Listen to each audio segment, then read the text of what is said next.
আজকে তার গায়ে হলুদ, কালকে তার বিয়ে। আলহামদুলিল্লাহ আমার দাওয়াত দিয়েছে, আবার মনে করেন না যে দাওয়াত দেয়নি বলে হুজুর রাগ করি বলছে। আমার দাওয়াতও দিয়েছে বরযাত্রীর, এমনকি আমি আজকে এখানে আসার আগে সেই বাড়ি থেকে 1 প্লেট ওই যে গায়ে হলুদের ক্ষীর রান্না পর্যন্ত বাড়ি পৌঁছে দিয়েছে, 1 চামচ খেয়েও আইছে। কিন্তু এই কথা কেন বলছি? যার বাবার লাশ আসলো মালয়েশিয়া থেকে, আজকে তার গায়ে হলুদ, কালকে তার বিয়ে। অন্তত মনে করা উচিত ছিল মালয়েশিয়া থেকে আসলাম, আমার বাবার তো লাশটা এসেছিল, আজকে এই বিয়ের দিনটা একটু আল্লাহর স্মরণ করি, একটু হুজুরদের ডেকে নিয়ে আসি, একটা দোয়া মাহফিল করি বা একটু দোয়া করি, অথবা বাবার কবরটা জিয়ারত করি। ও বাবা, ডিজে ভাড়া করে এনে বাড়ি দিচ্ছে তো আমার পালঙ্গ কাটতেছে। দে বাড়ি বলছে, দে বাড়ি কুপান দেশ। আমি মানে এখনো যে শুনতে পারো আসরে আজান হচ্ছে, তাও বন্ধ করার মধ্যে নেই। আমি চিন্তা করলাম যে এই বকা দেবো কি করে, আমারও দাওয়াত করি, ঠিক আছে বেকায়দা না, আমারও দাওয়াত করিস এখন যে এই বকি কি করে। এবার যখন ক্ষীর দিয়ে গেল, আমি মনে মনে করছি যাক ভাগ্য ভালো আমি যাইনি, গেলিয়ে ক্ষীরটা দিতে না রে। ক্ষীর বোঝেন তো, এটা ক্ষীর বলে, আপনারা কি বলেন? ক্ষীর। যশোর চৌগাছা ক্ষীর। তো তো বাড়ি দেখছে, দে বাড়ি কুপা।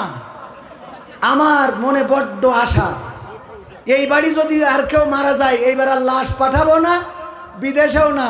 ওই দিন আমার টাকাতে আমি এই মাইকালাগের বলবো ডিজে নিয়ে আয়, দে কুপান বাজা, দরকার হলে একটা স্পিকার কবরের মধ্যে ঢুকাই দে, দিয়ে ব্লুটুথ দে বাজা। ঠিক না বে ঠিক? করার দরকার আছে না নাই? তোর বিয়ের দিন যদি ডিজে বাজে, তোর গায়ে হলুদের দিন যদি ডিজে বাজে, তোর নুনু কাটার দিন যদি ডিজে বাজে, তোর মরার দিনও ডিজে বাজে। ইমামের জায়গায় থাকবে স্পিকার, আর বলবে দয়াল তোর লাইগা রে দয়াল। হ্যাঁ ঠিক আছে তো বাবা? বাবা তোমার দরবারে সব পাগলের খেলা, হরেক রকম পাগল দিয়া মিলাইছো মেলা, হরেক রকম পাগল দিয়া মিলাইছো মেলা।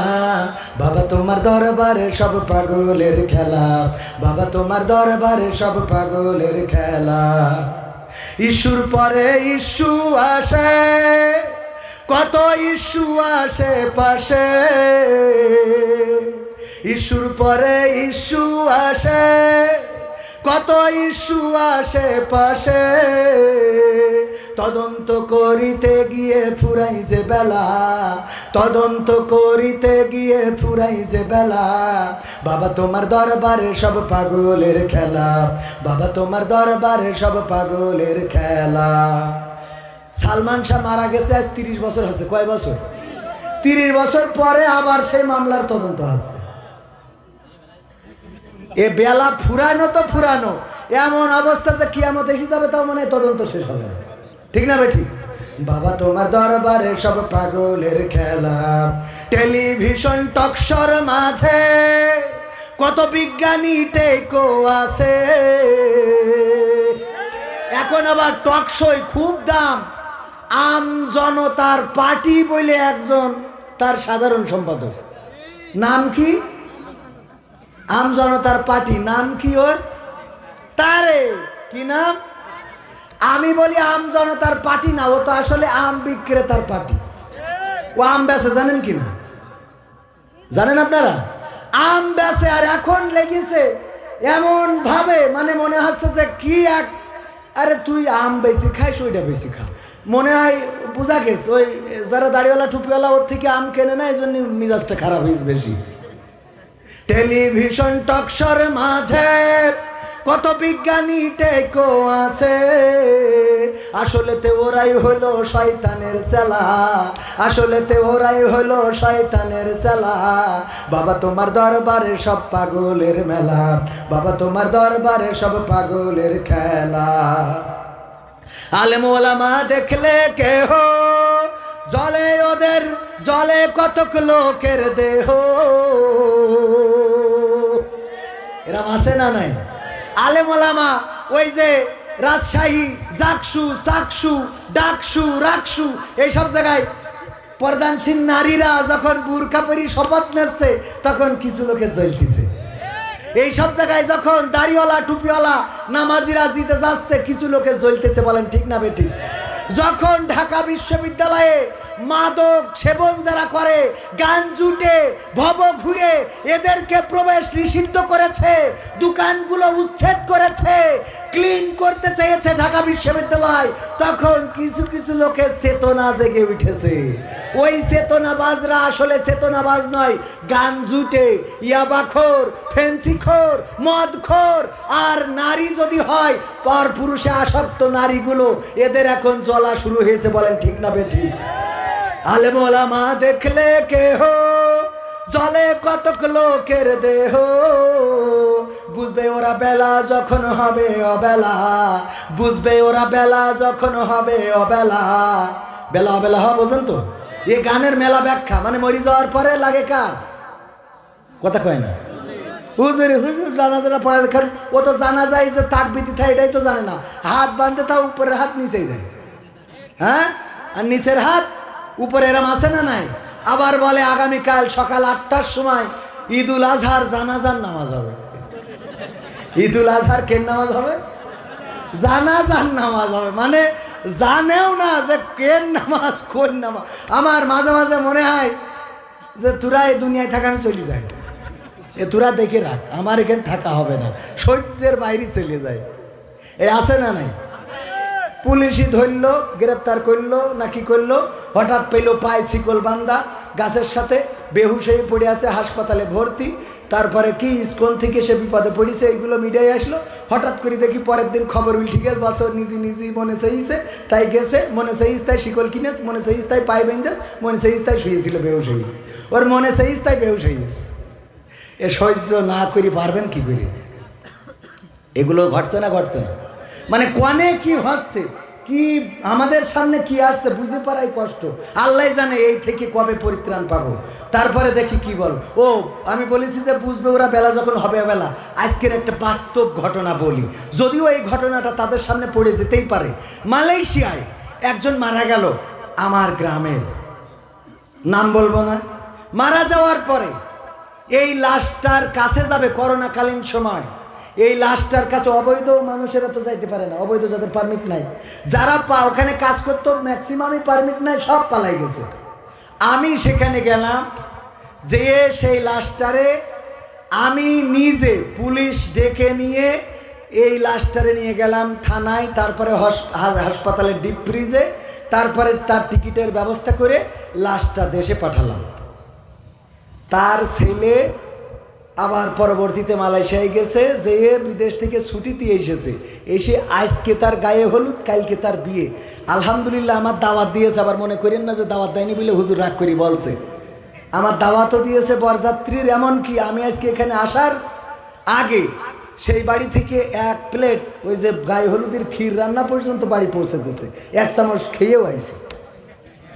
কিন্তু এই কথা কেন বলছি, যার বাবার লাশ আসলো মালয়েশিয়া থেকে, আজকে তার গায়ে হলুদ, কালকে তার বিয়ে, অন্তত মনে করা উচিত ছিল মালয়েশিয়া থেকে আসলাম, আমার বাবার তো লাশটা এসেছিল, আজকে এই বিয়ের দিনটা একটু আল্লাহর স্মরণ করি, একটু হুজুরদের ডেকে নিয়ে আসি, একটা দোয়া মাহফিল করি বা একটু দোয়া করি, অথবা বাবার কবরটা জিয়ারত করি। ও বাবা, ডিজে ভাড়া করে নিয়ে বাড়ি দিচ্ছে, তো আমার পালঙ্গ কাটতেছে, দে বাড়ি বলছে, দে বাড়ি কুপান দেশ। আমি মানে এখনো যে শুনতে পারো, আসরে আজান হচ্ছে তাও বন্ধ করার মধ্যে নেই। আমি চিন্তা করলাম যে এই বকা দেবো কি করে, আমারও দাওয়াত করি, ঠিক আছে বেকায় দানা, আমারও দাওয়াত করিস, এখন যে এই বকি কি করে। এবার যখন ক্ষীর দিয়ে গেল, আমি মনে করছি যাক ভাগ্য ভালো আমি যাইনি, গেলিয়ে ক্ষীরটা দিতে না রে। ক্ষীর বোঝেন তো, এটারে ক্ষীর বলে, আপনারা কি বলেন? ক্ষীর, যশোর চৌগাছা ক্ষীর। তো বাড়ি দেখছে, দে বাড়ি কুপা। আমার মনে বড্ড আশা, এই বাড়ি যদি আর কেউ মারা যায়, এইবার আর লাশ পাঠাবো না, বিদেশেও না, ওই দিন আমার টাকাতে আমি এই মাইকালাগের বলবো ডিজে নিয়ে আয়, দে কুপান বাজা, দরকার হলে একটা স্পিকার কবরের মধ্যে ঢুকাই দে, দিয়ে ব্লুটুথ দে বাজা, ঠিক না বে ঠিক? করার দরকার আছে না নাই? তোর বিয়ের দিন যদি ডিজে বাজে, তোর গায়ে হলুদের দিন যদি ডিজে বাজে, তোর নুনু কাটার দিন যদি ডিজে বাজে, তোর মরার দিনও ডিজে বাজে, ইমামের জায়গায় থাকবে স্পিকার, আর বলবে দয়াল তোর লাইগা রে দয়াল। হ্যাঁ ঠিক আছে তো বাবা। আলহামদুলিল্লাহি রাব্বিল আলামিন। রব্বানা জালামনা আনফুসানা। তাহাজ্জুদের নামাজে তাসবিহ টাইমতেছে বড়, মানে আমি সাইজি বড়র কথা বলেছি, বুঝলাম না। এরা আবার আরেকটা বোঝে, শয়তান। খালি শুধু পড়ি পড়ি খারাপ জায়গায় নিয়ে যাওয়া লাগে। হ্যাঁ এ ঠিক না বে ঠিক? সত্য বলছি না মিথ্যা বলছি? দেখে রে ওরে শয়তান, ওই তুই ওই দেখিস আরো আর একজনের দেখে, কথা কয় না। তুমি ওই চায়ের দোকানে সিরিয়াল মারবা, স্টার জলসা, জি বাংলা, তারপর আরো কি আছে, শাহরুখ খান, ময়ূরী, পূর্ণিমা, রানী মুখার্জি, কারিনা কাপুর, ঐশ্বরিয়া রায়, তারপরে আর কি আরো একটা আছে আমাদের আমির হামজা ভাই নাম কইল, রাশমিকা মান্দানা।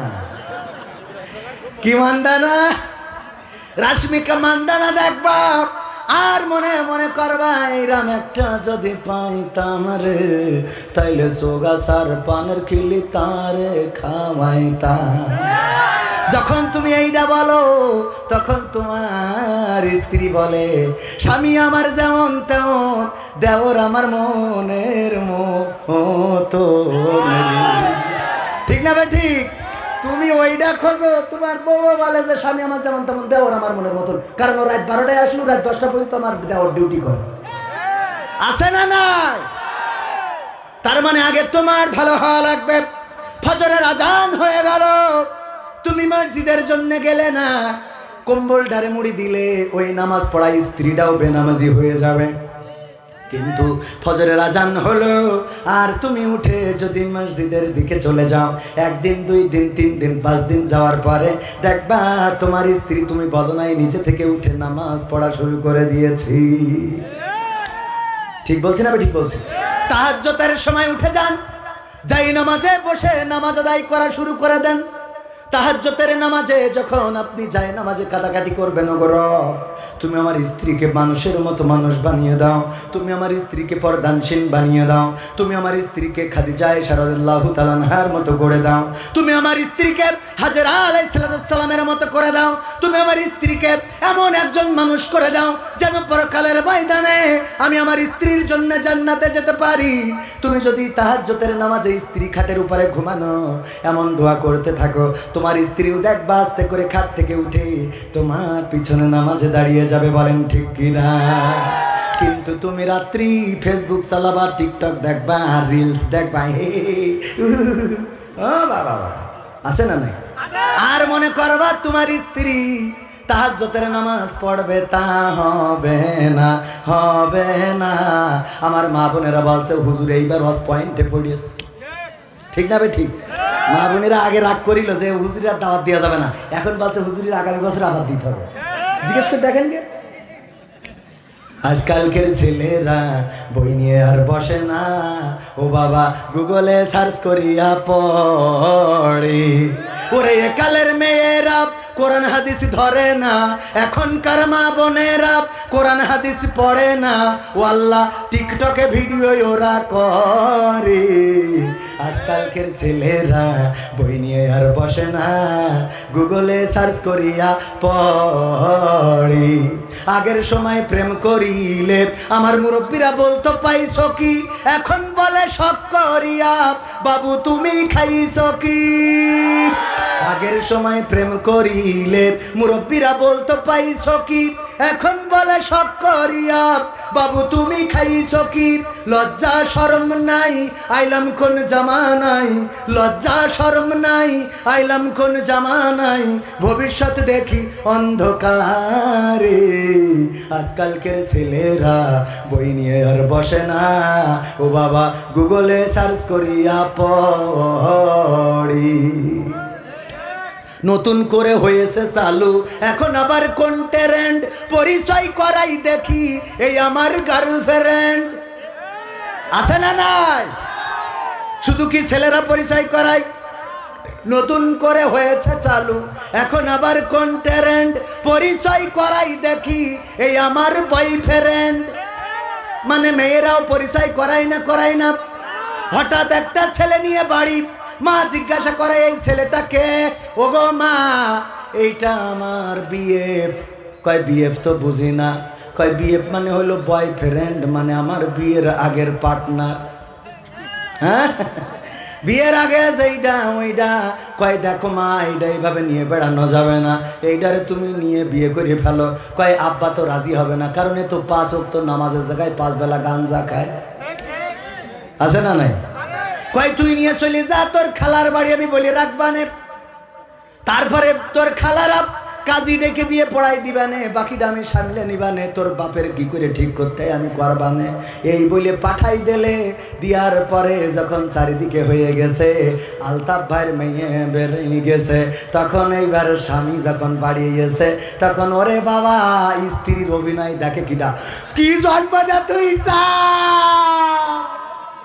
ও আল্লাহ, আমার মুখি চুনি খালি লাগাইল রে।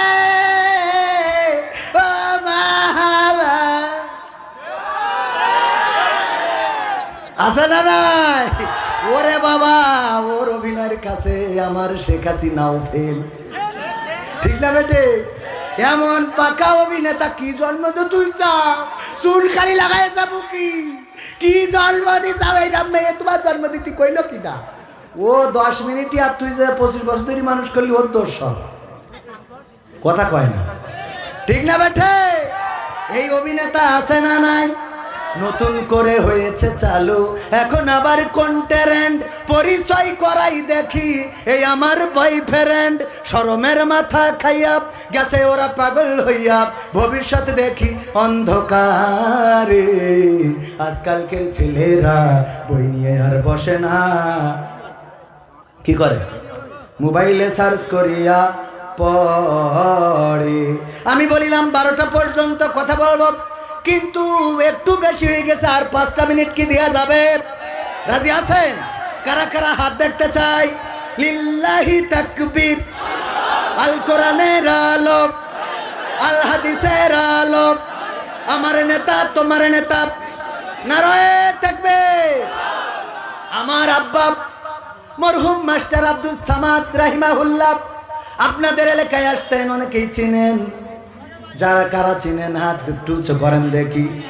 ওরে বাবা, অনেক বেশি মানুষে চেনেন। আমার আব্বাই অঞ্চলে ওয়াজ করতেন, আপনাদের জানা আছে। আমার মনে হয় জীবনের শেষ যে রাস্তাটা ছিল, সেটাও আপনাদের এই রাস্তাটা। চৌগাছা থেকে যেই রাস্তা 12 বাজারে যে উঠেছে, আবার ফিরতেও চেয়েছিল এই রাস্তায়, কিন্তু আল্লাহ রব্বুল আলামিন 12 বাজারেই ওখানে ডাক দিলেন, আল্লাহর ডাকে সাড়া দিয়ে চলে গিয়েছেন। যেভাবেই হোক রক্তাক্ত দেহখানাটা নিয়ে এসেছিলাম। ওগো আমার ভাইয়েরা, আমার আব্বা এই অঞ্চলে ওয়াজ করেছেন এমন একটা সময়ে, যেই সময় মোবাইল ছিল না, যেই সময় এত অত্যাধুনিক ব্যবস্থা ছিল না, ক্যামেরা ছিল না। ক্যামেরা থাকলেও এতটা সহজে পাওয়া যেত না। এই জন্য আমাদের কাছে কোনো ভিডিও নাই, আমাদের কাছে তেমন ফিতা ক্যাসেটের কিছু অডিও ছিল, কিন্তু মেমোরি আসার আগে সেইগুলো নষ্ট হয়ে গেছে। ও আমার ভাইজানেরা, বাবার জন্য আপনাদের কাছে একটু দোয়া চাই। আব্বার কথা এই জন্য মনে পড়লো। এই গ্রামেও 2 বার এসেছে। আব্বার কথা এই জন্য মনে পড়লো, যেই চৌগাছায় অলিতে গলিতে আমার আব্বা ওয়াজ করে বেরিয়েছেন, কিন্তু দুঃখজনক আল্লাহ রাব্বুল আলামিন এই চৌগাছায় এই সিজনে আমার মাত্র একটা দাওয়াত, আর এর মধ্যে এই সিজনে আর কোনো ফাঁকা নেই। ওই যে একজন দাওয়াত খুঁজলে পেয়ে যাবে আপনি, কিন্তু বললাম এই বছর না, আগামী বছর। ভাই সাহেব, আগামী বছর ছাড়া এই বছর সব শেষ। ও ওয়াজের সিজন শুরু হওয়ার আগে ডায়েরিতে সব ডেট ফিল আপ হয়ে যায়। এমনকি 2026 সালে, মানে আগামী সিজনে মাহফিল করবে 26-এর ওই সিজনে, নভেম্বর ডিসেম্বর, সে ডেটগুলো এখন হয়ে যাচ্ছে। কি করবো, বাঁচবো কিনা তাও জানি না। হুজুর না নিয়ে রাখেন, হুজুর পথ খরচটাও পাঠাই দিচ্ছি বিকাশ করে, একটু রাখেন বাবা, আমি যদি মরি যাই, এ টাকা আল্লাহর রাস্তায় মাফ করে দেবো। হ্যাঁ তাহলেই দাও, একটু চাল ডাল কিনে খাওয়া না, কি অসুবিধা? মাফ করে দিলি তার অসুবিধা নেই। হ্যাঁ, মাফ করে দিলি তো অসুবিধা নেই। আমার ভাইয়েরা, সেই চৌগাছায় এই একটাই ওয়াজ। এইটা তো আমার অক্টোবরের ডেট গতকাল ছিল, আজকে আবার আমার ইউনিয়নে প্রোগ্রাম ছিল, সেটা বন্ধ হওয়ার কারণে আজ আসার তৌফিক আল্লাহ দিয়েছেন। রিজিকের মালিককে। গতকালকে লেখে নাই, আসি নাই, আজকে লিখেছে আসছি, খাইছি, আবার পকেটে করে নিয়ে যাবানে ইনশা। তো এই জন্যে শেষ মাহফিল যেহেতু, শুরু এইটা, শেষ এইটা চৌগাছায়। এর আগে গতবার একটা করে গেছিলাম চৌগাছায়, ওই গতবার 2টা মনে হয় করিলাম না, গতবারও একটা। ওই যে SM হাবিব, উনি ছিল ওই মাহফিলের অতিথি। উনি, হ্যাঁ কোন জায়গায় যান, উনি এসে বললো যে আমার শ্বশুর বাড়ি যেহেতু জিগর কাছে, সেই সুবাদে শালা। তো আমি ওই শালা সেই যে ওয়াজ করেছিলাম, এই জন্য আর বাধা দিতে পারিল না ওই সময়। কিন্তু তখন 5 আগস্টের আগে, এত সোজা কথা না। ওই যে ভাইও ছিল, মিথ্যে কথা বলবো কেন? ওয়াজ করতে যে মিথ্যে কথা বলি লাভ আছে? আর একটা ওয়াজ করিলাম আপনাদের এখানে, ওই আজে সব শেখ হাসিনার উন্নয়ন নিয়ে বর্ণনা করিলাম, কারণ চেয়ারম্যান পাশে বসা ছিল। ও দোয়ার সময় বলছে, হুজুর খালেদা জিয়ার জন্য একটু দোয়া করে দেন, অসুস্থ। তো আমি বলছি কেন, আপনি চেয়ারম্যান না? তো বলছে হ্যাঁ। তো আমি বলছি কোন দল? বলছেন BNP চেয়ারম্যান। তা আমি বলছি তা আগের থেকে কবেন না, আমি তো সেই ধরে সব উন্নয়নের রস করলাম। যাত্রাপুর মনে আছে আপনাদের? যারা ছিল তারা জানে। মানে আমি চেয়ারম্যান মনে করি যে চেয়ারম্যান, যেহেতু ওই সময় তো আর চেয়ারম্যান তো অন্য দলের থাকার কথা না, ঠিক কিনা? কারণ তখন তো ভোট দেওয়া লাগতো না, লাগতো। এক চাষা গেছে ভোট দিতে, বলছে আপনি কি জন্য আইছেন? তা বলছে ভোট দিতে। তা বলছে ভোট আপনার তো আমরা কষ্ট হবে আপনার, এই চিন্তা করে দিয়ে ফেলেছি। তো এটা কিরাম কথা, আমার ভোট আমি দেবো না? তা বলছে আমাদের একটা দায়িত্ব আছে না। আপনি বাড়িতে বেরোয়েছেন কখন? তা বলছে ফজরের নামাজ পড়ি রওনা দিয়েছিলাম। বলছে আমরা তো তাহাজ্জুদ পড়ি কাম সারিছি। আপনি তো ফজর পড়ি রওনা দিয়েছেন, সে তো তাহাজ্জুদ পড়ি শেষ। চাচা চলে আসছে। তা বলছে শোনেন, চাচির জন্য আবার কষ্ট দিয়ে না। বলছে তোমার শাশু কি ভোট দিয়েছ নাই? তা বলছে হ্যাঁ ওটাও হয়েছে। তা বলছে কত বড় জাহেল রে, এমন খারাপ মহিলার সাথে সংসার করেছি, আল্লাহ বলছে জান্নাতে আমার সাথে দিবা না। তা বলছে চাচা এত রাগ কেন স্ত্রীর? বলছে রাগ হবে না কেন, আজ মরি গেছে 11টা বছর হচ্ছে, তুই এসে ভোট দেখেছিস তো আমার সাথে দেখা করে যাবি না? তুই এসে ভোট দিয়ে গেলি, তা আমি পুরো কোন হালতে আসি না আসি একটু খোঁজ নিবি না? এই জন্য আমি মনে করলাম চেয়ারম্যান যেহেতু পাশে বসা, ও তো ওই কবরের ভোট নিয়ে পাশ করিয়েছে, কি ঠিক না বেটি? ও মা মুনাজাতের সময় বলে হুজুর গো খালেদা জিয়া অসুস্থ, একটু দোয়া করে দেন। আমি বললাম কেমনে কি? কয় আমি BNP চেয়ারম্যান। হ্যাঁ হাসান চেয়ারম্যান, আল্লাহ তার নেক দান করুন। দেশে বিভিন্ন রকম ঝামেলা চলছে না? চলছে না? প্রতীক নিয়ে ঝামেলা, ভোট নিয়ে ঝামেলা, গণভোট নিয়ে ঝামেলা, জাতীয় ভোট নিয়ে ঝামেলা, নির্বাচন কমিশন নিয়ে ঝামেলা, উপদেষ্টা নিয়ে ঝামেলা, প্রধান উপদেষ্টা নিয়ে ঝামেলা, তারপরে দল বেদল, ঐক্য অনৈক্য, নমরুদের রবকে কয় এই যে মূর্তিগুলো, কয় এই মূর্তিগুলো তো তুমিই বানাও, কয় আমি বানাইলে কি হবে? এইগুলো আমাদের ইলাহ, এইগুলো ভালো করে মন্দ করে, এইগুলো আমাদের সুখ শান্তি নিশ্চিত করে। ইব্রাহিম আলাইহিস সালাম চিন্তা করলেন এটা তো সঠিক উত্তর নয়, কারণ আমার বাবা যেই মূর্তিগুলো বানান সেই মূর্তিগুলো কেমন করে আবার রব হতে পারে, কেমন করে ভালো মন্দের বিচার করতে পারে? পথ খুঁজতে লাগলেন। সেই পথের দিশা পাওয়ার জন্য উনি চলে গেলেন নীরব নিবৃতে এমন এক জায়গায় বসলেন যেখান থেকে আল্লাহ রাব্বুল আলামিন পরের আগের আয়াতগুলোতে জানিয়ে দিয়েছেন। ৭৬ নম্বর আয়াতে আল্লাহ বলছেন ফালাম্মা জান্না আলাইহিল লাইলু রাআ কাওকাবান ক্বালা হাযা রাব্বি ফালাম্মা আফালা ক্বালা লা উহিব্বুল আফিলিন। আল্লাহ রাব্বুল আলামিন বলছেন ওই দিন ইব্রাহিম আলাইহিস সালাম আকাশে দেখলেন তারা। কি দেখলেন? তারা। তারা দেখার পরে বললেন এই তারাটাই আমার রব হবে, এটাই আমার আল্লাহ, এটাই আমার স্রষ্টা, এটাই আমার প্রভু, আমি এটাকেই রব মেনে নিলাম। এই কথা যখন বলে বসে আছেন, তারার দিকে তাকিয়ে অপলক দৃষ্টিতে হঠাৎ করে তারাটা অস্তমিত হয়ে গেল, ডুবে গেল। সন্ধ্যা তারা আস্তে করে মিটমিট করে আবার নিভে গেল। বলল যেটা নিভে যায়, যেটা অস্তমিত হয়ে যায়, সেটাকে আমি তার প্রতি কখনো আসক্ত হতে পারি না, সেটাকে রব বলে মেনে নিতে পারি না। বসে আছেন চলে হাত দিয়ে চুপচাপ। কিছুক্ষণ পরে দেখলেন যে টকবক করে একটা চন্দ্র পশ্চিম আকাশে উঠা শুরু হয়েছে। ওই চন্দ্রের তারার থেকে চন্দ্রের আকারটা ছিল বড়, আলোটা ছিল বেশি। ফালাম্মা জান্না আলাইহিল লাইলু ফালাম্মা জান্না আলাইহিল লাইলু রাআ কাওকাব ফালাম্মা হ্যাঁ, ফালাম্মা রাআল কমার বাযিগান قال هذا ربي فلما فال قال لئن لم يهديني ربي لكونن من القوم الضالين পরের আয়াতে আল্লাহ ইব্রাহিম আলাইহিস সালামের পরের কথাগুলো আবার জানিয়ে দিলেন। ইব্রাহিম আলাইহিস সালাম বললেন যে আমি ওই যে আকাশের চাঁদটা দেখলাম, এই চাঁদটা আমার স্রষ্টা হবে, এই চাঁদটা আমার রব হবে। আমার বাবার কাছে জিজ্ঞাসা করে আমি সঠিক উত্তর পাই নাই, আমার মায়ের কাছে জিজ্ঞাসা করে আমি সঠিক উত্তর পাই নাই। ওই যে আকাশের চাঁদটা এত সুন্দর আলো দেয়, এই চাঁদটাই হয় তোমার স্রষ্টা, এটাই আমার রব। এই কথা বললেন। আস্তে করে সেই চাঁদটাও অস্তমিত হয়ে গেল, চাঁদটাও মিলান হয়ে গেল। বলল, ওগো রব, তুমি যদি আমার পথ না দেখাও তাইলে আমি জালিমদের অন্তর্ভুক্ত হয়ে যাব। পরের বার আবার কি বললেন, কি দেখলেন আল্লাহ সেটাও রেকর্ড করে দিয়েছেন। আল্লাহ রাব্বুল আলামিন বলছেন 88-78 নম্বর আয়াত, ফালাম্মা রাআ শামসা বাযিগাতান ক্বালা হাযা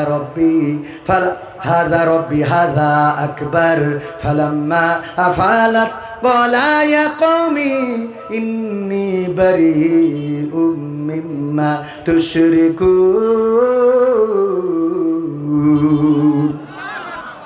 আল্লাহ সেটাও রেকর্ড করে দিলেন। আল্লাহ বলছেন এবার ইব্রাহিম পূর্ব দিগন্তে সূর্য উদয় হতে দেখল।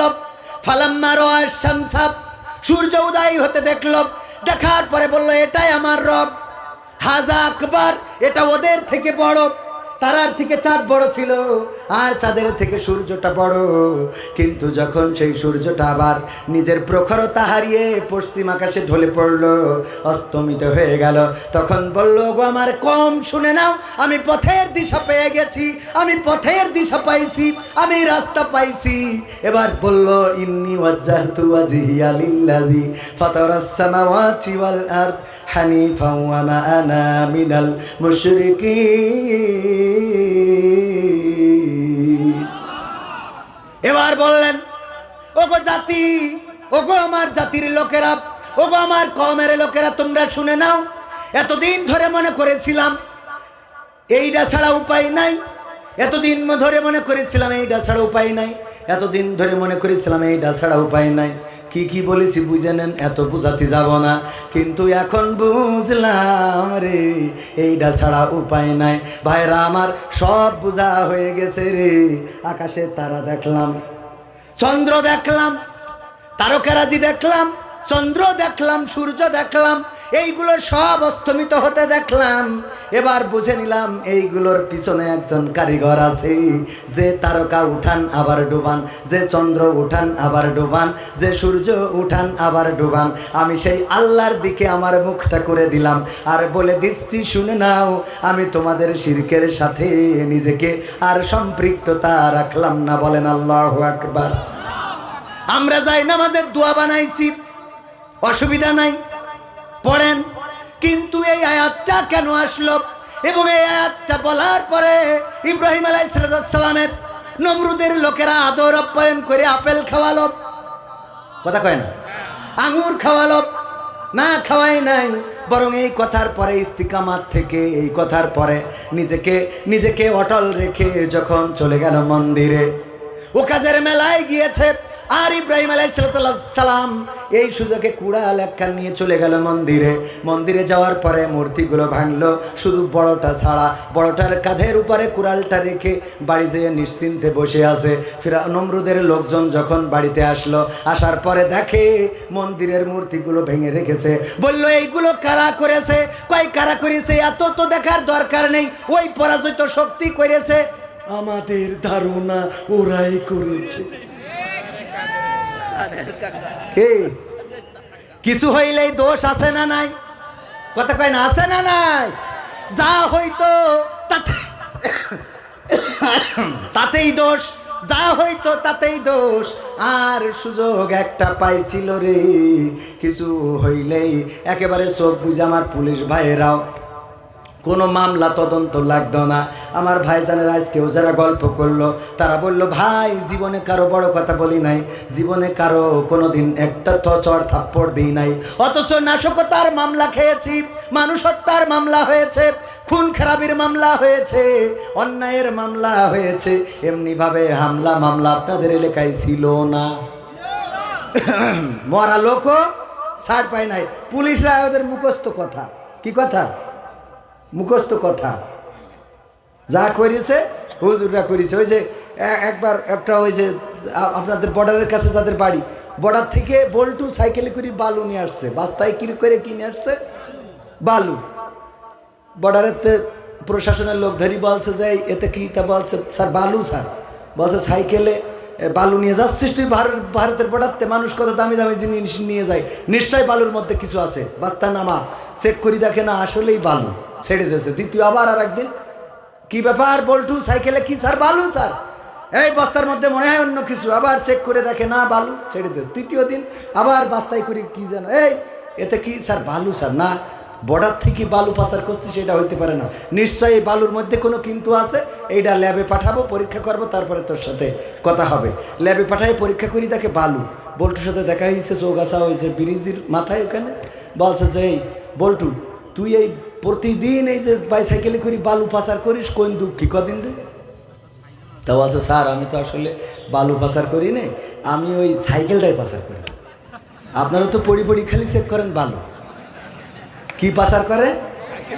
আর ধরি ধরি কি চেক করে?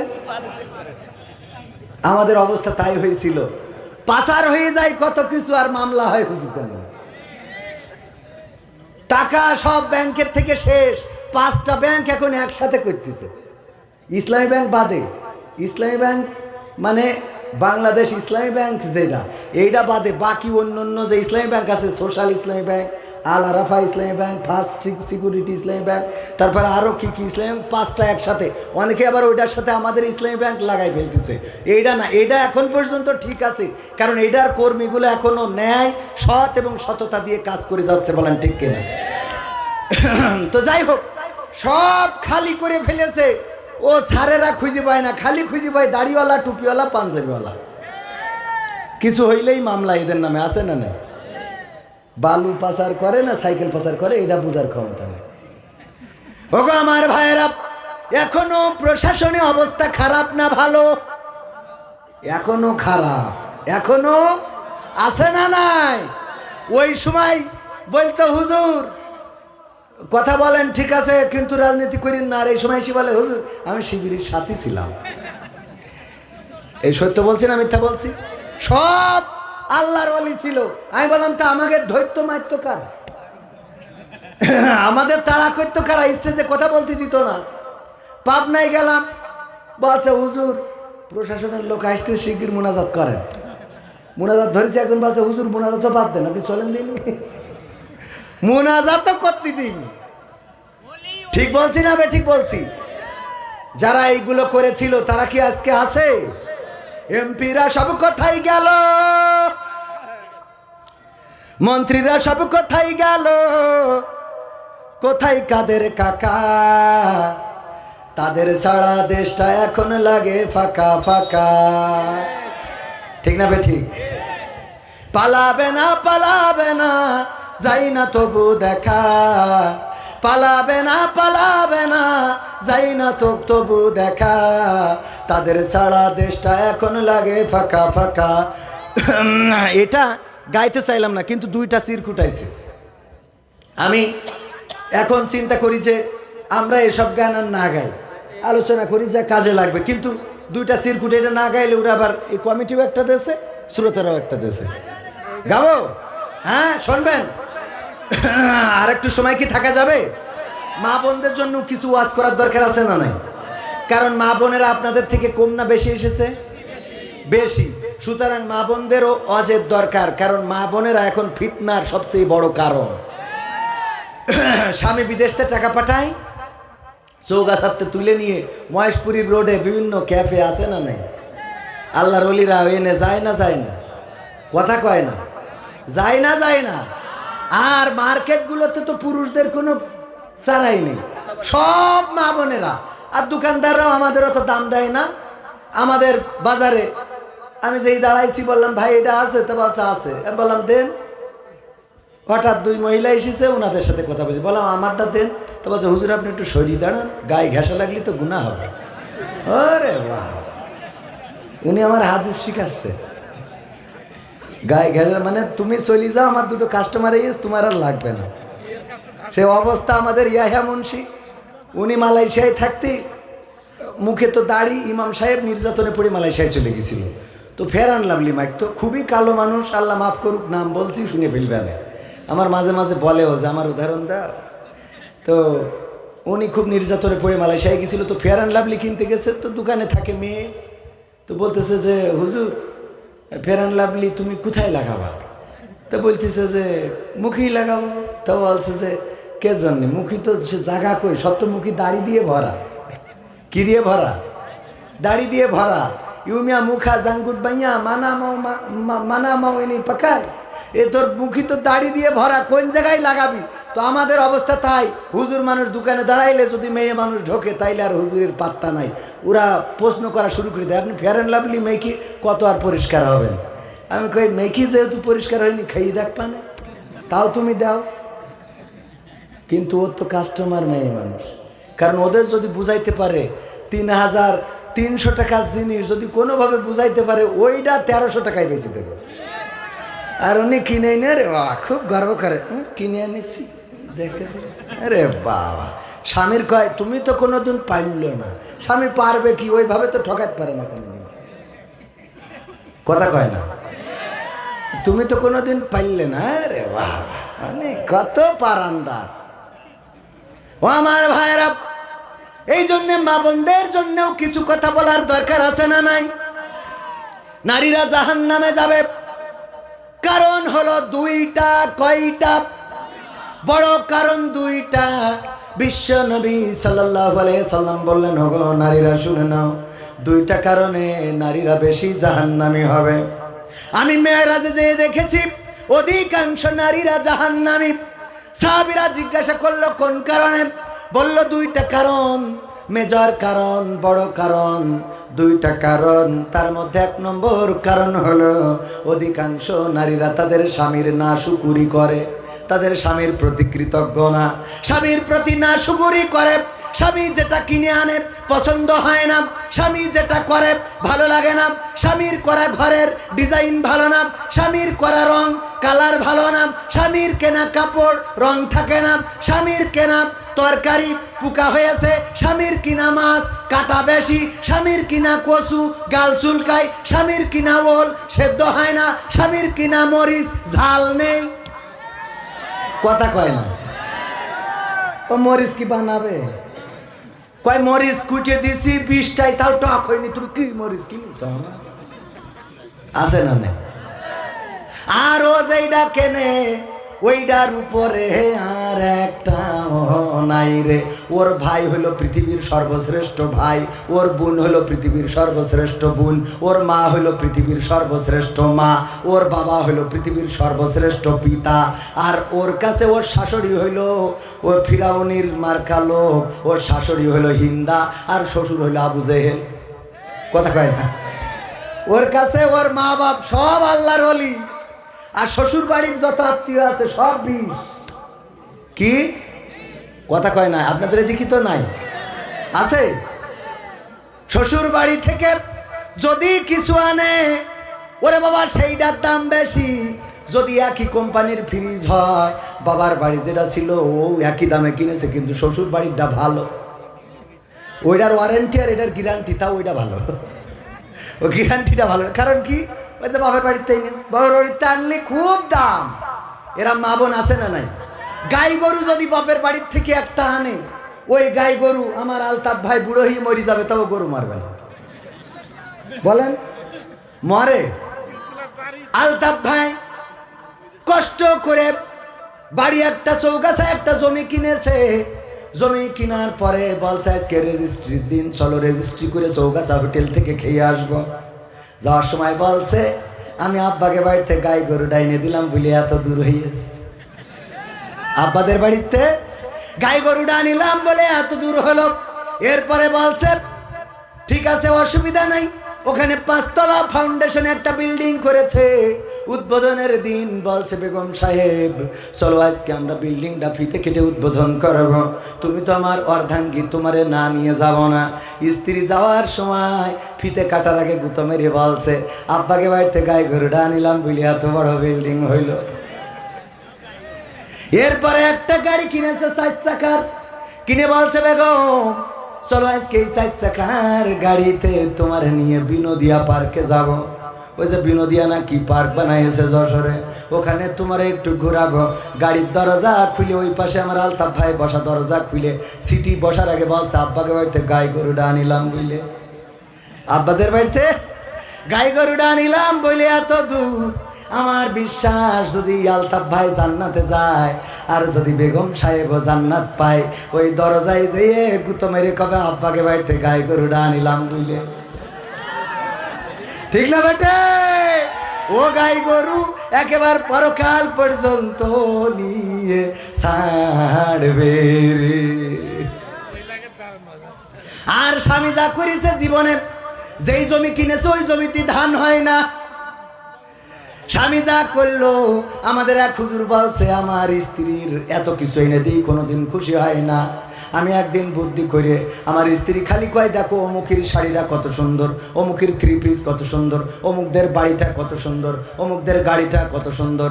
আমি একদিন বুদ্ধি করে চৌগাছাতে একটা দামি শাড়ি কিনলাম, কিনে নিয়ে যেয়ে টেবিলের পরে রাখিছি। তারপরে রেখে স্ত্রীর বললাম স্ত্রী তাড়াতাড়ি খাবার দাও, ক্ষুধা লেগেছে, রাতের ডিনারটা সেরে ফেলি। স্ত্রী খাবার দেয় আর খালি ওই শাড়ির দিকে তাকায়। শাড়িটা আসলে কাজ জানি কিনলো, ওর কি আর একটা কোনো সতীন মতিন আছে নাকি? ওদের তো সন্দেহ থাকে না, থাকে না। এক ফাঁকে জিজ্ঞাসা করলো শাড়িটা কার? আলতাফ ভাই বলছে শাড়িটা হলো কবির বিন সামাদ তার বউয়ের জন্য কিনেছে। আমার বললো হজ করতে যাচ্ছি, ফিরতে 2 দিন লাগবে, শাড়িটা বাড়ি পৌঁছে দিও।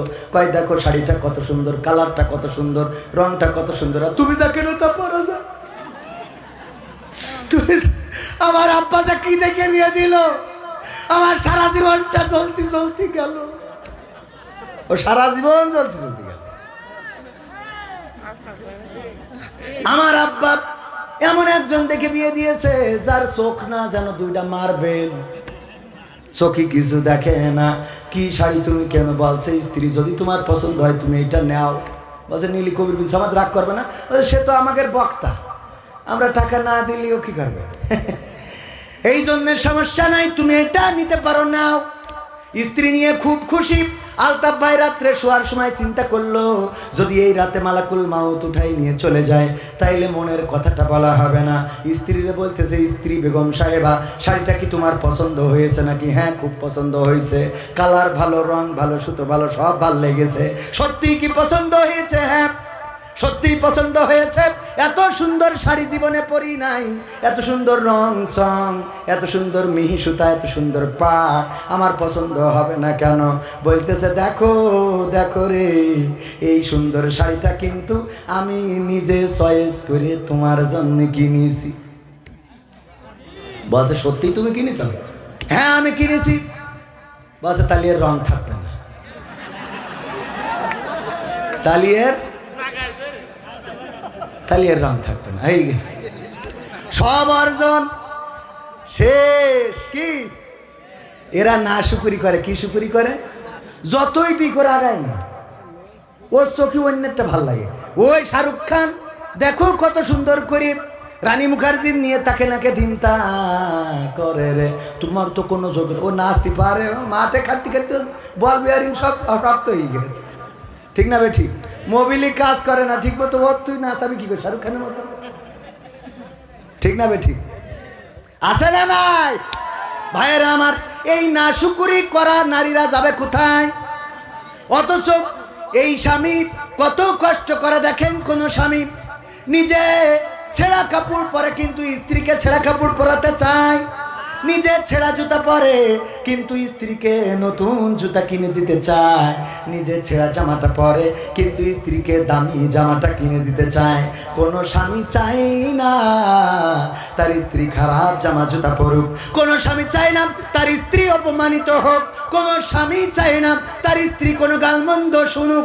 দেখবেন অনেক স্বামী আছে অভাবের তাড়নায় দিন যায় রাত যায়, কত কষ্টে দিন কেটে যায়, কিন্তু স্ত্রীকে কর্মসংস্থানের জন্য পাঠায় না, স্ত্রীকে কর্ম করতে দেয় না, নিজে পরিশ্রম করে কষ্ট করে, রিক্সা চালায়, গার্মেন্টসে কাজ করে, দিনের পরে দিন রাতের পরে রাত, মাসের পরে মাস, বছরের পরে বছর, কিন্তু স্ত্রীকে ভালো রাখে, স্ত্রীকে রানী বানায় রাখে। আর এই স্ত্রী ওই স্বামীর কদর বোঝে না রে, ও টিকটকে আবার আর একজনের সাথে লাইন মারে রে। ও বাবা বাবা বাবা, মিলে গেছে, ওয়াজ লাইন পয়েন্টে পড়েছে। ওগো আমার মা বোনেরা, এমন করা যাবে না। আল্লাহর নবীর স্ত্রীরা এটা করেন নাই। আল্লাহর নবী আইয়ুব আলাইহিস সালামের স্ত্রী রহিমা সবাই ছেড়ে চলে গেল, সন্তান মারা গেল, সম্পদ ধ্বংস হয়ে গেল, কাজের মানুষগুলো চলে গেল, কিন্তু রহিমা আইয়ুব আলাইহিস সালামের রাস্তা ছাড়েন নাই। আইয়ুব আলাইহিস সালামের চুল দিয়ে পা মুছিয়ে দিতেন, আর এর বিনিময়ে রহিমা অর্জন করে নিয়েছেন কি? আমার আব্বা বলতো এই ওয়াজ একবার করার পরে বিপদে পড়ে গেছে, ওয়াজ করে বাড়ি ফিরতেছে, মহিলারা ডাক দিয়ে বলে হুজুর শোনেন, গতকাল যে ওয়াজ করলেন রহিমা আলাইহিস সালাম চুল দিয়ে পা মুছাই দিলে জান্নাত পাওয়া যাবে, স্বামীর চুল দিয়ে পা মুছাই দিবা, এই ওয়াজ আমল করে শুইছিলাম গতকাল রাত্রে। ওরে বাবা, সে যন্ত্রণার কথা কি বলবো। কিসের যন্ত্রণা? দুর্গন্ধ। চুল দিয়ে পা মুছাইয়ে শোয়ার পরে ঘরে গন্ধ, কের গন্ধ? গুড় গন্ধ, পায়খানার গন্ধ।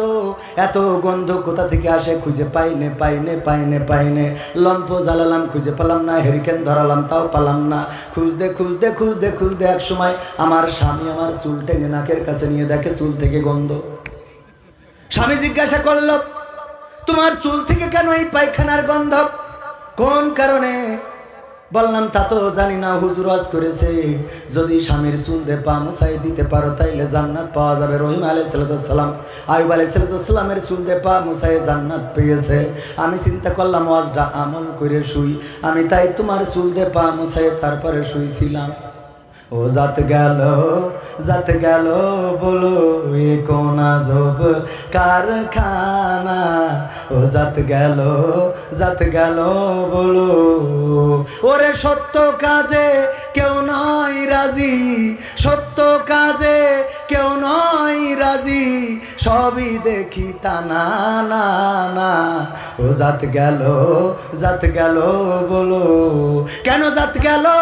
ওর স্বামী ওই যে মোড়ের মাথায় সর্পরাজপুর ওই চার দোকানে বসে খেলছিল তাস, হঠাৎ করে আর্মির গাড়ি এসেছে, টাকা দিয়ে খেলছিল, এই জন্য তাড়াতাড়ি করে টাকাও ফেলাই রেখে, তাসও ফেলাই রেখে, জুতো ফেলাই রেখে দৌড় দিয়েছে, বাঁশবাগানে কিরা ছেড়ে রেখেছে, ওইটা চটকায় দিয়ে চুপচাপ শুয়ে রয়েছে, আর ওইটা মুসায় শুয়েছে রে।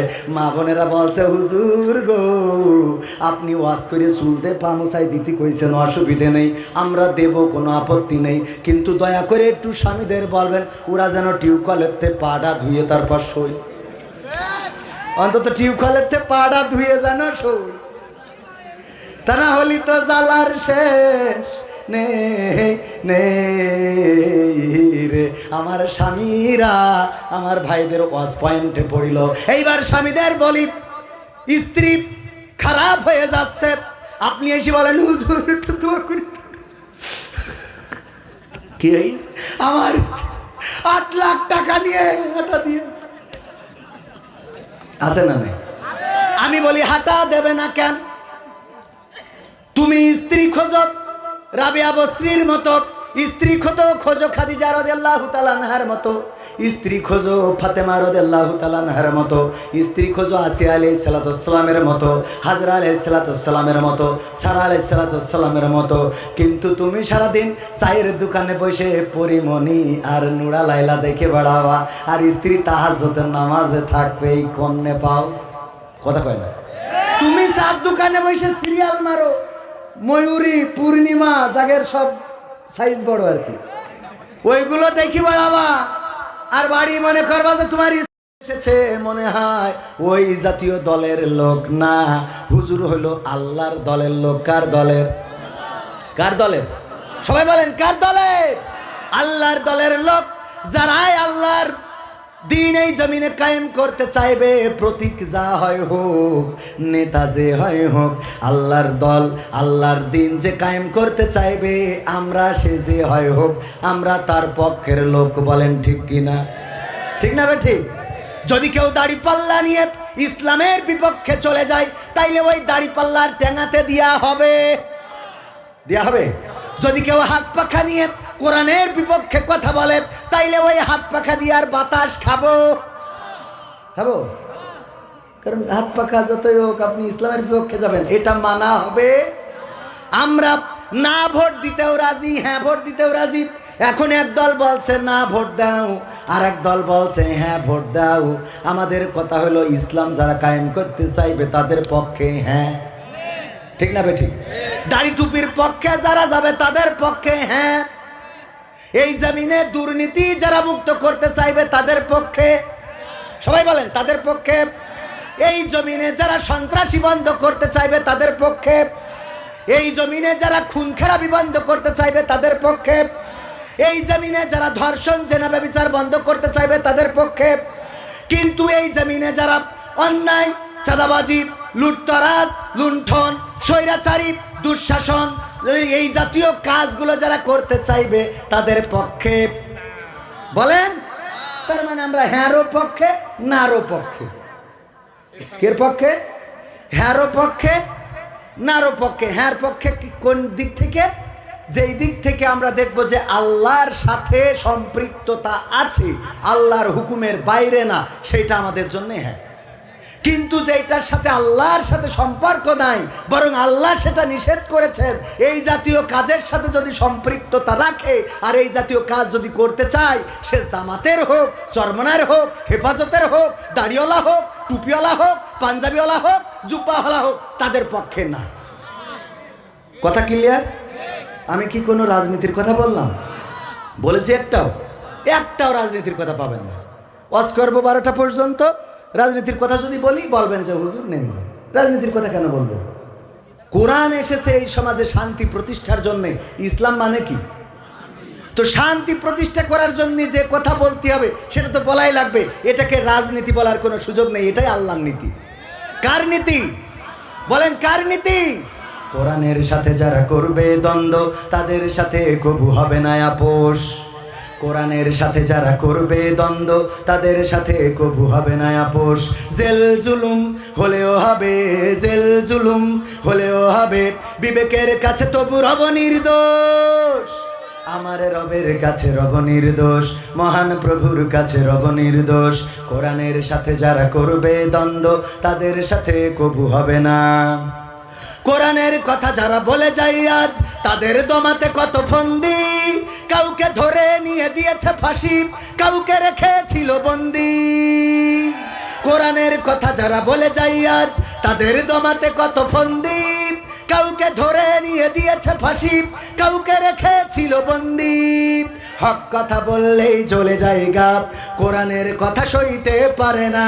হক কথা বললেই চলে যায় গাপ, কোরআনের কথা সইতে পারে না। জানি না তাদের আমাদের পরে কেন এত আক্রোশ। আক্রোশ আছে না নাই? জেল জুলুম হলেও হবে, জেল জুলুম হলেও হবে, বিবেকের কাছে তবু রব নির্দোষ। আমার রবের কাছে রব নির্দোষ, মহান প্রভুর কাছে রব নির্দোষ। কোরআনের সাথে যারা করবে দ্বন্দ্ব, তাদের সাথে কবু হবে না।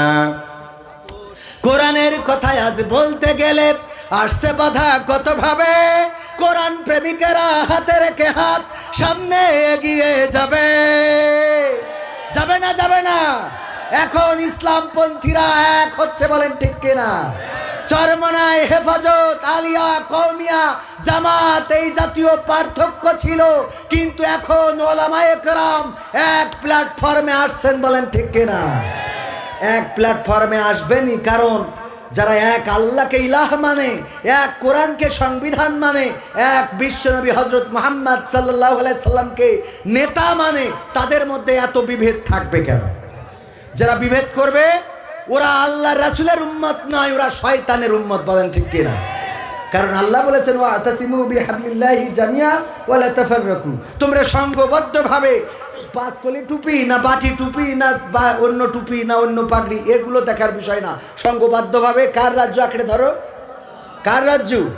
আল্লাহর রাজ্যকে আঁকড়ে ধরো। এইটা আল্লাহ তাগিদ করেছেন, আর আমরা গুতগুতি কিলাকিলি আমাদের মধ্যে আছে না নেই? আমিও এখন বলতে গেলি তো বাইরে যাই। আমাদের মুহতারাম মুফতি আমির হামজা ভাই, উনি স্টেজে কথা বলেন, সরল সোজা মানুষ, সাদা সিধা মানুষ, সব ওই যে অনেকেই বলে না যে হক কথা ফক করে বলে ফেলে। উনার সমস্যাটা হলো যে উনার যে ওজন, এই ওজনটা উনি কোনো সময় নিজের মধ্যে এটাকে বাস্তবায়ন বা কায়েম করতে চান না। উনার যে জনপ্রিয়তা বাংলাদেশে, এই জায়গাটা উনি চাইলে খুব স্মার্টলি ধরে রাখতে পারতেন, কিন্তু সেটা না করে উনি পাবলিকলি সবার সাথে সহজে মিশে যান। এটা ভালো যে উনি সরল সাদা সিধা, যা আছে মনে তা বলেন মুখে, যা থাকে মনে তা বলেন কোথায়? মুখে। এই জন্যে হুটহাট করে এমন কিছু বলে ফেলেন যে কথাটা নিয়ে মানুষ ট্রল করা শুরু করে দেয়। সাংবাদিক বলেছেন নবী সাল্লাল্লাহু আলাইহি সাল্লামকে, একেবারে মিডিয়া থেকে শুরু করে বাংলাদেশের বক্তা ওলামায়ে কেরাম কাফের পর্যন্ত বানিয়ে দিয়েছে না, দেয় না? আপনি কাফের বললেন, কাফের তো অস্বীকারকারী, উনি তো অস্বীকার করেন নাই, করেছেন? স্লিপ অফ টাং হয়ে থাকতে পারে, ভুল করে ফেলেছেন, একটু ভুল হয়তো হয়ে গিয়েছে, আপনি সেটাকে কেন্দ্র করে কাফের কেন বলবেন? আবার একটা ওয়াজ করেছেন আম্মা খাদিজা রাদিয়াল্লাহু তাআলা আনহাকে নিয়ে, যে তিনি নামাজ পড়েন নাই, রোজা করেন নাই, যাকাত দেন নাই, কিন্তু তিনি জান্নাতে শুধু যাবেনই না, আল্লাহ রাব্বুল আলামিন তাকে সালাম জানিয়েছে। বলেন সুবহানাল্লাহ। কথাটা তো উনি ভুল বলেননি। কেন ভুল বলেননি? এটা উদাহরণ দিতে চেয়ে বলি, এই যেমন ভাইজান, আমার ভাইজানের নাম কি জানো? আলতাফ ভাই। আলতাফ ভাইয়ের আব্বা বেঁচে আছে না? এখন এলাকায় প্রচার হচ্ছে উনি হুজুর হইলে কি হবে, উনি তো ওনার বাপের খাইতে দেয় না, ওনার বাবার খাইতে দেয় না। কথাটা মিথ্যা না সত্য? কথা কয় না, মিথ্যা না সত্য? কিন্তু বাবার খাইতে দেয় না, এটা শোনার পরে অনেকের মিজাজ খারাপ হয়েছে না, হুজুর আলতাফ এত বড় দাড়ি মেহেদি দিয়া, মাথায় টুপি, সরমানার মুরিদ, অথচ সে কেমনে বাবারে খাইতে দেয় না? এটা মেম্বারিতে দাঁড়াইছে, ডাইরেক্ট ওর বিপক্ষে সিলভার। এরকম হয় না? হয় না? তো বাপ জেনে এটা যাচাই করবেন না? তো খাদিজা রাদিয়াল্লাহু তাআলা আনহা যাকাত দেন নাই, নামাজ পড়েন নাই, হজ করেন নাই, এটা যে কেন করেন নাই এটা যাচাই করবেন না? কারণ তখন এগুলো ফরজই হয় না, তখন এইগুলোর বিধানই আসে নাই। তো বিধান আসে নাই তাই করে নাই। তো এই জন্যই এইটাকে বলাকে কেন্দ্র করে আপনারা নেগেটিভভাবে উপস্থাপন করছেন। এগুলো কেন? আর সবচেয়ে দেখলাম আমাদেরকে ব্যবহার করে বক্তা হয়েছে আব্দুর রহিম আল মাদানি। আসলে আদৌ সে মাদানি না, জাল মাদানি। কি মাদানি? কি মাদানি? জাল মাদানি।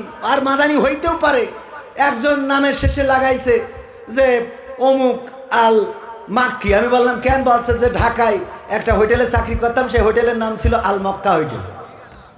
কি হোটেল? আল মক্কা হোটেল। তো আল মক্কা হোটেলে চাকরি করি, তো আল মাক্কি লাগাই দিয়েছে।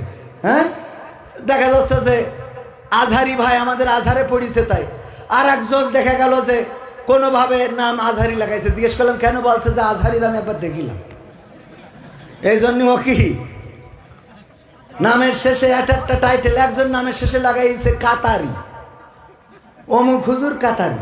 কাতারি কেন? তা কাতারে ছিল, তো কাতারে ছিল বলে কাতারি লাগাইতে হবে? এটা কি একটা ভালো সম্মানজনক হইল?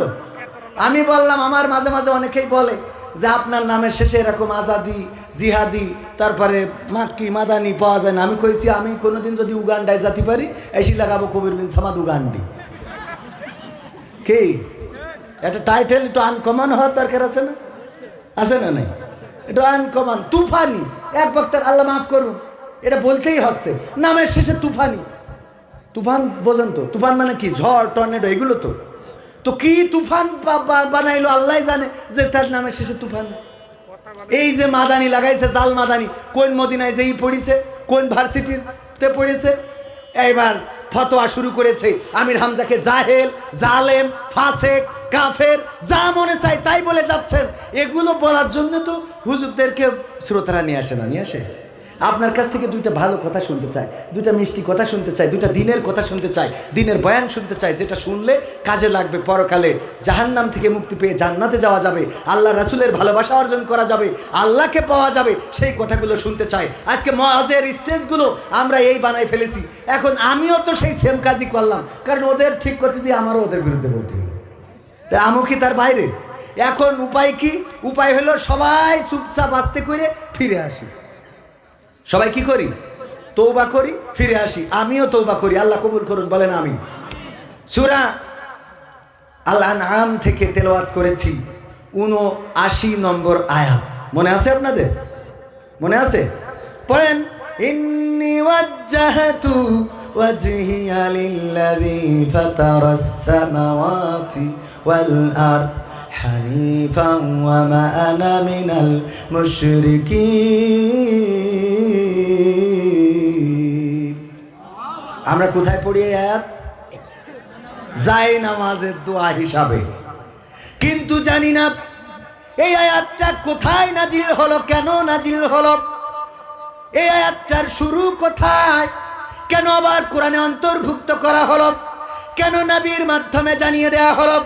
এই কথাগুলো বলেছিলেন হযরত ইব্রাহিম আলাইহিস সালাতু ওয়াস সালাম। কখন বলেছিলেন? যখন তিনি পথের দিশা চেয়েছিলেন, পথ খুঁজছিলেন, কেমন করে পথ পাওয়া যায়। বাবাকে জিজ্ঞাসা করলেন, বাবা আমাদের রবকে? বলল আমাদের রব হলো এই মূর্তিগুলো, আমাদের রব হলো